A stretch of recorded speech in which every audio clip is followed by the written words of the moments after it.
Les travaux sur le site de Persépolis commencent en 521 avant Jésus-Christ sur ordre de Darius Ier.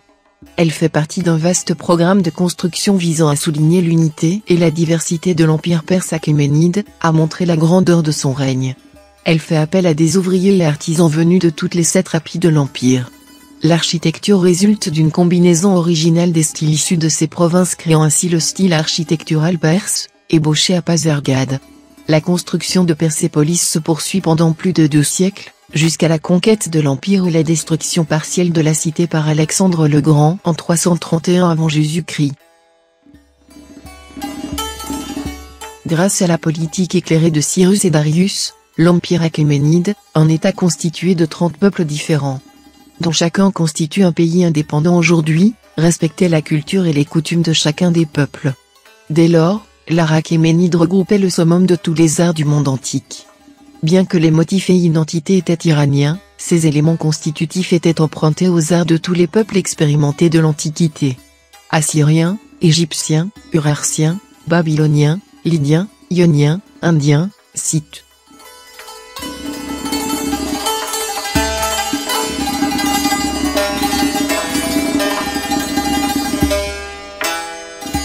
La porte de toutes les nations a été construite par Xerxès Ier, fils de Darius Ier, vers 475 avant Jésus-Christ. Elle fait suite à l'escalier monumental et donnait accès, par l'allée des processions ou la cour de la Padana, aux espaces réservés aux délégations des peuples de l'Empire. Les colonnes ont une hauteur de 18 mètres, dont le tiers supérieur est constitué par le chapiteau en 3 parties, une base papyriforme, un élément cubique à volute et des protomes de taureaux de type assyrien ou urartéen.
La garde royale est composée de Mèdes et de Perses. Les Mèdes portent la cinasse, un grand poignard à leur côté, ainsi que des lances. Les Perses, eux, sont équipés de lances.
Les panneaux sont occupés par des reliefs symbolisant le nouvel an perse, un lion dévorant un taureau.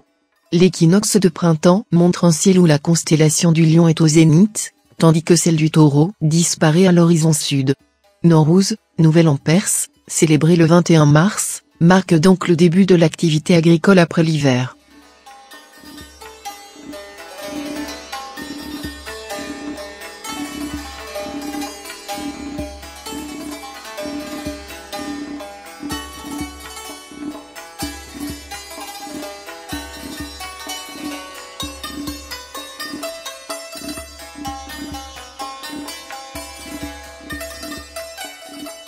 Ciliciens ou Assyriens. Provenant du sud de l'Asie mineure, cette délégation offre 2 béliers, des pots, un vêtement, découpé des vases. Cette représentation est minutieusement ouvragée, et laisse apparaître le détail des vêtements, lacets, ceintures et coiffes.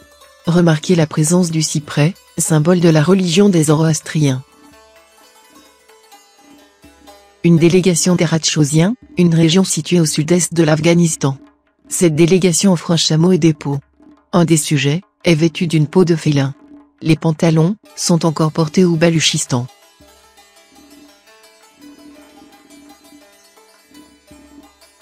La procession royale des nobles. Les Perses portent un chapeau cannelé, l'aimé d'une coiffe arrondie.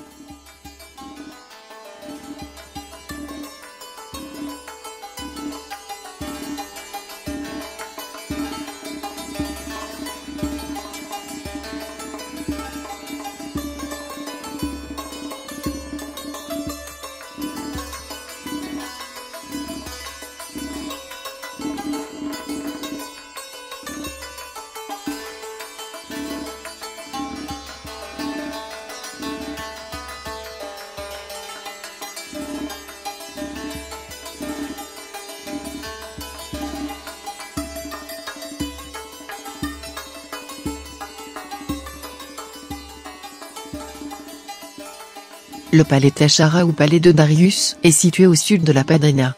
Ce nom apparaît dans une inscription située sur un montant de sa porte sud. Le panneau central montre 2 groupes de 9 gardes perses, et 3 panneaux portant une inscription trilingue de Xerxès II, indiquant que ce palais a été bâti par son père.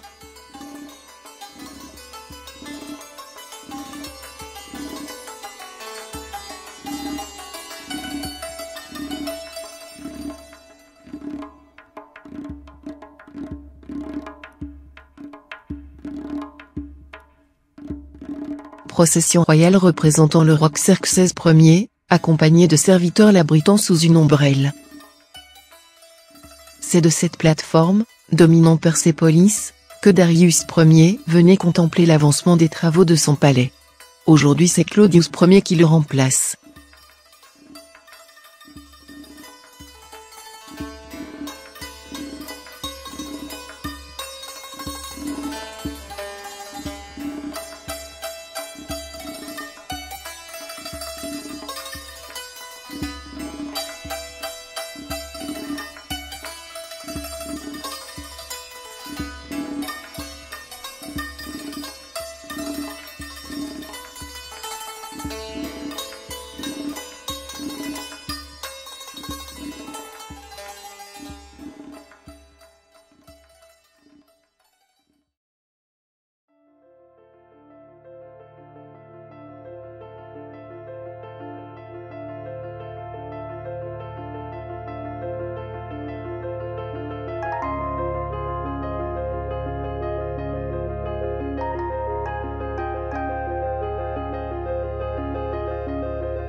Construit en pierre assemblée sans mortier, ce monument bien conservé est analogue à celui très dégradé qui se trouve à Pasargad. Sa porte ouvre sur une salle unique. La fonction de l'édifice est mal connue. Ahura Mazda, à droite, porte un bâton et tend au roi l'anneau de son investiture. Les chevaux piétinent 2 corps, sous le cheval de la divinité se trouve le génie du mal Ahriman. Sous les pieds d'Ardashir gît le corps du dernier roi Parthe.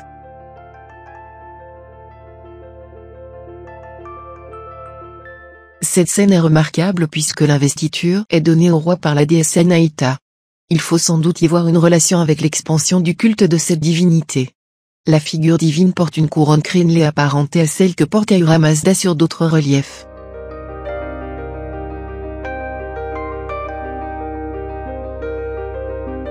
Le nom de Naxorajab signifie le tableau de Rajab.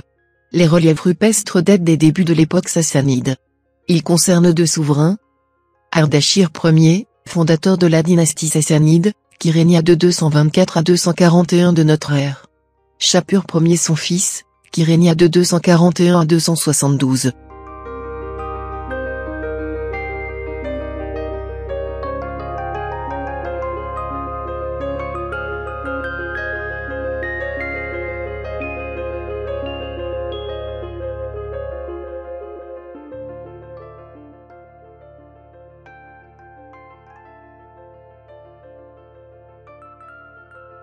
Persépolis, son édification, commença en 521 avant Jésus-Christ sur ordre de Darius Ier.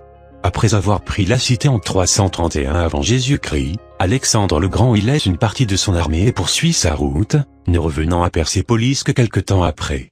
À l'issue d'une journée de beuverie en l'honneur de la victoire, Persépolis est incendiée sur ordre du conquérant en mai 330 avant Jésus-Christ. En 1971 à Persépolis, à l'occasion de la célébration des 2500 ans de la monarchie, le Shah convie la plupart des chefs d'État du monde. Le montant des dépenses est évalué à l'époque à plus de 22 millions de dollars US. Le financement est réalisé au détriment d'autres projets d'urbanisme ou sociaux. Ce qui provoque la colère des opposants au régime monarchique. Une tentative iconoclaste, comparable à celle bien réelle de Palmyre ou des Bouddhas de Banyan, a lieu après la révolution islamique de 1979, dans le but d'éradiquer la forte référence culturelle à la période pré-islamique et à la monarchie. C'est ainsi qu'un ayatollah tente avec ses partisans de raser Persépolis à l'aide de bulldozers.